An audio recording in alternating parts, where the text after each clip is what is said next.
Hello! So let's do product review for today's video. Paminsan-minsan nga ay may cravings ako for sweets, so ito ngang nice and natural fruit vegan flavor jellies ay nagustuhan ko talaga. Unlike sa ibang mga fruit jellies na natikman ko, itong fruit vegan flavor jellies na to ay nagustuhan ko talaga dahil hindi siya sobrang tamis. These vegan-friendly jellies come in orange, mango, raspberry, and strawberry flavors and are gluten-free, have no artificial colors or flavors, and are 99% fat-free. Meron ng isang box ng 8 packs and per serving nga, so it means per pack, it only contains 12.3 grams of carbohydrates. So if naka-low carb diet ka and if you're craving for sweets, pwedeng-pwede nga itong i-consume. Available ito sa mga supermarkets in New Zealand. And for example, sa Pack and Save, they are selling them for $4.19.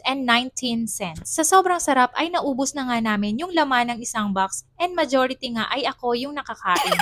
Isa ito sa mga ayuda na ibinigay sa akin nung nakaraang araw ng kaibigan ko na si Clarissa. So guys, kung nagkikrave ka sa matamis and ayaw mo masyadong mag-guilty, ay ito na lang nga ang bilhin nyo, especially kung fan kayo ng mga fruit jellies. So guys, kung na-try mo na yung specific brand na to, nagustuhan mo ba siya? Let me know in the comment section. See you again later. Bye!